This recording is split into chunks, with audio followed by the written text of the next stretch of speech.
बात धार के भोजशाला के हाईकोर्ट के फैसले के बाद से आज पहला दिन है जब एमपी के धार में भोजशाला में पूजा पाठ हुआ। भोजशाला में हिंदू पूजा तो पहले भी होती थी, आते थे श्रद्धालु, पूजा करते थे, लेकिन हफ्ते में सिर्फ एक दिन। अब हाईकोर्ट ने भोजशाला को मंदिर मान लिया है, जिसके बाद से भोजशाला में पूजा पाठ शुरू हो गया है।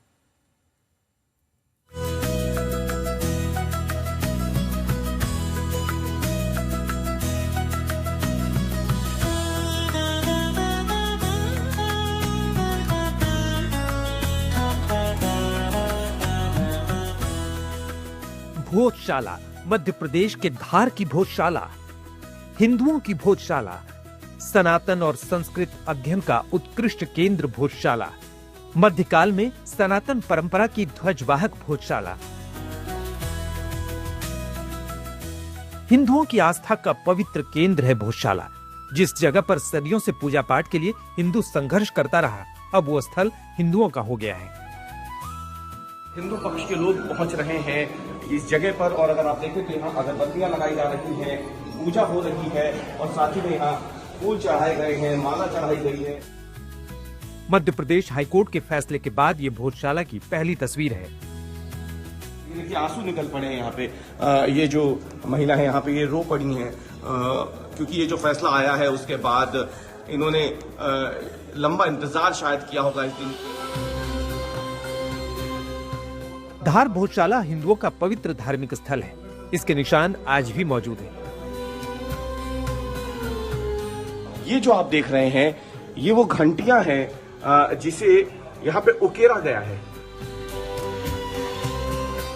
भोजशाला की दीवारें, भोजशाला का वो हवन कुंड, अध्ययन का वो केंद्र, हिंदू देवी देवताओं की वो आकृतियां, सब कुछ आज तक के कैमरे में रिकॉर्ड हुआ है। एएसआई ने अपनी रिपोर्ट में इसे गणेश जी बताया है। ये एक दरवाजा है जिसे बंद कर दिया गया था, और साथ ही में ये रिद्धि और सिद्धि जो दो प्रतिमाएं आपको दिख रही हैं, लेकिन इनको अगर आप देखें तो सबके जो चेहरे हैं वो घिस दिए गए हैं, जो आकृतियां थी उन्हें घिस दिया गया है। मध्य प्रदेश हाईकोर्ट में हिंदू पक्ष की जीत के साथ ही धार की भोजशाला अब हर दिन पूजा पाठ के लिए खुल गई है। तो आज चलिए हमारे साथ धार की भोजशाला। धार की भोजशाला 11वीं सदी की है। लंबे समय से वहां पर हिंदू पूजा करते रहे, मुस्लिम पक्ष भी नमाज करता रहा है, लेकिन ये हमेशा नहीं था। मुस्लिम पक्ष से मस्जिद कहता है तो हिंदू पक्ष देवी सरस्वती का मंदिर, लेकिन अब हाई कोर्ट में हिंदू पक्ष गया है। और आज हम आपको धार भोजशाला के अंदर भी लिए चलते हैं। आज तक के कैमरे से आप पूरी भोजशाला को देखिए।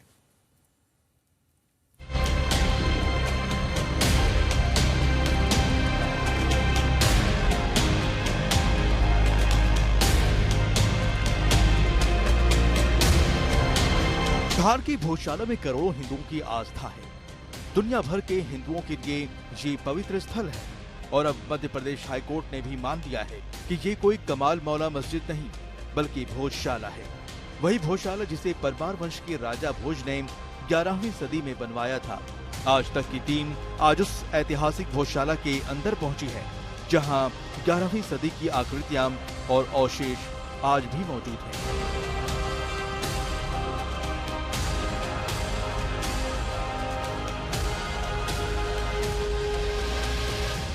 आज तक भोजशाला के भीतर पहुंच गया है, और फैसले के अगले ही दिन क्या स्थिति है वो भी हम आपको बताएंगे। लेकिन उससे पहले हम आपको दिखाते हैं किन चिन्हों को एएसआई ने अपनी रिपोर्ट में शामिल किया था। तो उसमें सबसे पहले आपको बता देते हैं, ये गणेश जी हैं इस दरवाजे पे, जिसको माना गया था। हाईकोर्ट ने अपनी रिपोर्ट में जो फैसला सुनाया है उसमें एएसआई ने अपनी रिपोर्ट में इसे गणेश जी बताया है। ये एक दरवाजा है जिसे बंद कर दिया गया था, और साथ ही में ये रिद्धि और सिद्धि जो दो प्रतिमाएं आपको दिख रही हैं, लेकिन इनको अगर आप देखें तो सबके जो चेहरे हैं वो घिस दिए गए हैं, जो आकृतियां थी उन्हें घिस दिया गया है। यहाँ पे हम आपको दिखाने की कोशिश करते हैं कि कैसे इन आकृतियों को घिसा गया है, जिसके बाद इस पे विवाद खड़ा हुआ था। ये रिद्धि और सिद्धि की आकृतियां हैं जिन्हें यहाँ घिसा गया है, और ये ऊपर जो आप देख रहे हैं ये गणेश जी हैं जो इस दरवाजे के ऊपर बने हुए थे। भोजशाला के अंदर दरवाजे छोटे और कम ऊंचाई के बनाए गए हैं। इसके पीछे की वजह यह है कि देवी देवताओं के दरबार में जब भी श्रद्धालु जाए तो शीश झुका कर जाए। परिसर के अंदर थोड़ा और आगे बढ़ने पर एक विशाल काय शिलालेख है जो प्राकृत भाषा में लिखा गया है। और हम आपको लेके चलते हैं भोजशाला के उस हिस्से में जहाँ पे बाकायदा शिलालेख जो है वो लिखे हुए हैं। ओम नमः शिवाय, ओम सरस्वती नमाय जो है वो लिखा हुआ है। ये देखिए, मैं आप चाहूंगा कि आपको ये तस्वीर दिखाते हैं।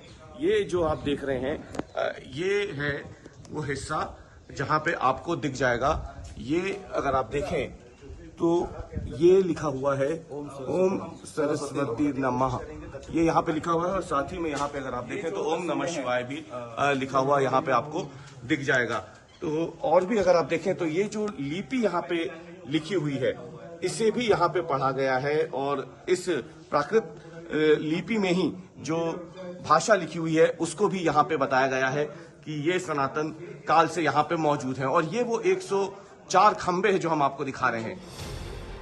भोजशाला को मुस्लिम पक्ष के लोग कमाल मौला मस्जिद मानते हैं। 13वीं और 14वीं शताब्दी में मालवा क्षेत्र में मुस्लिम शासकों के प्रभाव में आया, जिसके बाद परिसर में इस्लामी स्थापत्य जोड़ा गया। कई इतिहासकार मानते हैं कि उसी दौर से यहाँ नमाज भी होने लगी थी। समय के साथ साथ इस परिसर में हिंदू देवी देवताओं के निशान मिटाए जाने लगे, लेकिन आज भी भोजशाला में सनातन की छाप है। पुराने शिलालेखों के साथ, और ये जो आप देख रहे हैं ना, ये सब घिस दिए गए हैं। आरोप लगाया गया कि ये चूना से पूरा ढक दिया गया था। और उसके बाद जब इस पूरी परिसर की सफाई हुई है, केमिकल से इसको पूरा साफ जब किया गया, तब ये निकल के सामने आया इसका असली स्वरूप। और इन केमिकल्स के चूने के भीतर ये प्राचीन शिलालेख जो है सब छुपे हुए थे। ये आप देख सकते हैं, धनुष की आकृति यहाँ पे बनी हुई है। इसके जरिए भी इसे भी एएसआई ने अपनी रिपोर्ट में माना। लेकिन इन सबके अलग अगर देखा जाए तो जो सबसे बड़ी चीज यहाँ पे पाई थी वो थी ये घंटियां। ये जो आप देख रहे हैं ये वो घंटियां हैं जिसे यहाँ पे उकेरा गया है।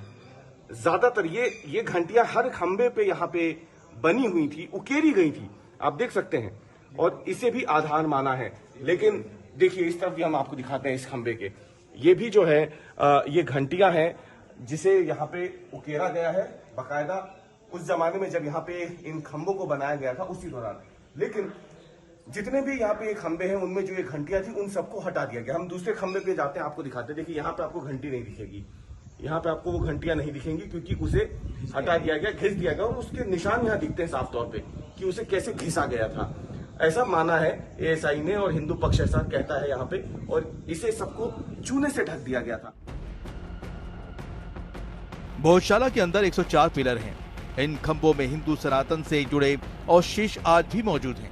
केंद्र में बीजेपी की सरकार आने के बाद इस परिसर की कार्बन डेटिंग की मांग उठी, जिसके बाद एएसआई ने भोजशाला के अंदर की हर छोटी बड़ी चीज की वैज्ञानिक साफ सफाई की। केमिकल से इन खंभों को धोया गया, तब जाकर ये कलाकृतियां सामने आई। हिंदू धर्म से जुड़ी इन कलाकृतियों को मिटाने के लिए खंभों में चूना भर दिया गया था। कई जगहों पर निशान आज भी हैं कि उन्हें रगड़ कर मिटाया गया है। जब 13 मई की जब भारतीय जनता पार्टी की सरकार बनी थी, जब केंद्र में मंत्री थे पुरातत्व विभाग के, महिला मंत्री थी, और उन्होंने जब ये 13 मई की सरकार में भोजशाला की पूरी कार्बन डेंटिंग और इसकी केमिकल सफाई के आदेश दिए थे, तो तुरंत इसकी जो है करीब 1 से 1.5 महीने तक इस पूरी भोजशाला के हर खंभों की केमिकल से वॉश किया गया था, साफ किया गया था। तो जितनी भी ये जो आकृतियां हैं ये सब चूने से ढकी हुई थी, तो ये उस केमिकल से बाहर निकलने के बाद ये सारी चीजें बाहर आई। ये जो भोजशाला अब हिंदुओं की हुई। परिसर के अंदर कई और अवशेष हैं जिन्हें हम आपको दिखाएंगे। जो मूर्तियां यहाँ मिली उनका क्या, ये आगे बताएंगे। रविशपाल सिंह, धार, आज तक। भोजशाला में कई ऐसी कलाकृतियां, चिन्ह मिले हैं जिनसे यह साबित हुआ कि यह स्थल हिंदू पक्ष का है। परिसर में 104 पिलर हैं और हर खंबे पर सनातन की छाप है। हिंदू पक्ष का दावा है कि इन खंभों से हिंदू देवी देवताओं की आकृतियां मिटाए गए हैं, उनको तोड़ा गया, खंभों में चूना भर दिया गया। लेकिन इसके बावजूद भी कुछ आकृतियां रह गई, जैसे घंटे, काल सर्प और भी बहुत कुछ आज तक के कैमरे पर दिखाई दिया है।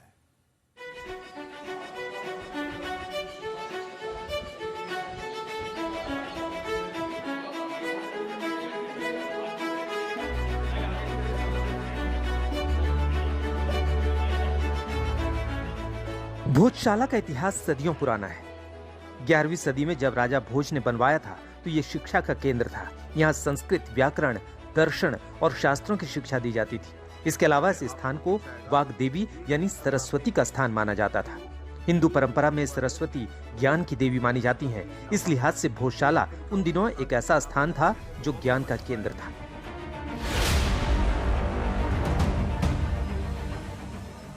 भोजशाला के अंदर आज तक कैमरे पर कई प्रतीक चिन्ह मिले जो इस बात का प्रमाण दे रहे हैं कि ये हिंदू स्थल ही है। हाईकोर्ट ने भी इन चिन्हों को ही आधार माना।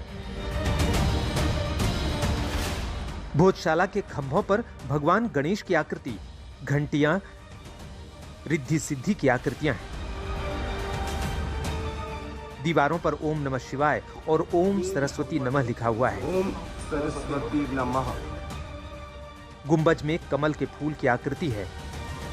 इस परिसर में हिंदुओं से जुड़े कई निशान या तो मिटा दिए गए या मिटाने की कोशिश की गई, लेकिन इसके बावजूद भी कुछ आकृतियां आज भी हैं।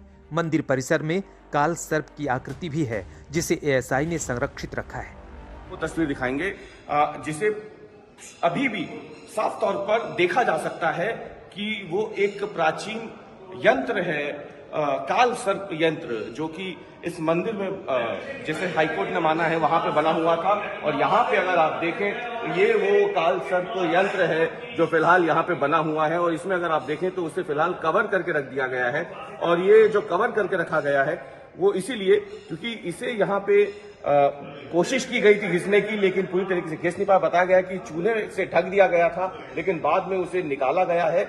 और ये काल सर्प यंत्र है जो यहाँ पे साफ तौर पे देखा जा सकता है। लेकिन इन सब के बीच में हम आपको दिखाते हैं वो तस्वीर जिसे एक तरीके से साफ तौर पे यहाँ पे अभी अगर आप देखें तो ये हिंदू पक्ष जो है वो यहाँ पहुंच चुका है।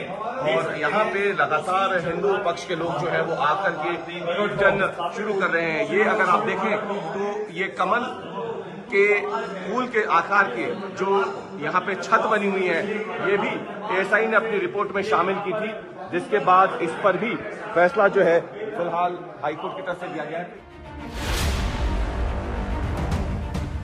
भोजशाला परिसर ऐसा बनाया गया है कि इसके चारों ओर इमारत है, बीच में खाली जगह है और इस खाली जगह को लेकर हिंदू पक्ष का मानना है कि यहाँ हवन कुंड था।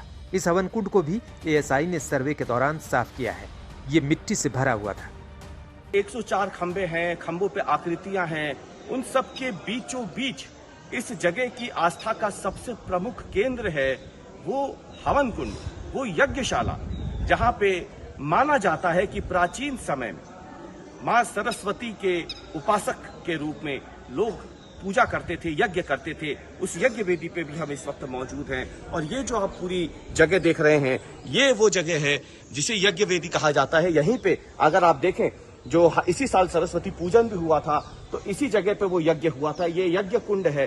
बीचों बीच अगर आप देखें तो यहीं पे हवन की वेदी जलाई जाती है और यहीं पे एक तरफ माँ वाग्देवी यानी माँ सरस्वती का फोटो जो है उसे रखा जाता है और माँ वाग्देवी की प्रतीकात्मक स्वरूप की जो फोटो है उसे भी यहाँ रखा जाता है। और उसके बाद यहाँ पे ये यज्ञ होता है। ये पूरा हवन कुंड है और इन तस्वीरों को देख के आपको स्वतः ही अंदाजा लग जाएगा कि जिस तरीके का एक हवन कुंड का इलाका होता है किसी भी धार्मिक स्थान पर, ये पूरा वैसा ही बना हुआ है। एक तरफ से लोग आते हैं, नीचे उतरते हैं, यज्ञ करते हैं और दूसरी तरफ से सीढ़ी चढ़ के वो ऊपर चले जाते हैं। और ये पूरा परिसर है। हम आपको तस्वीरों में दिखाते हैं कि ये पूरा परिसर है किस तरीके का।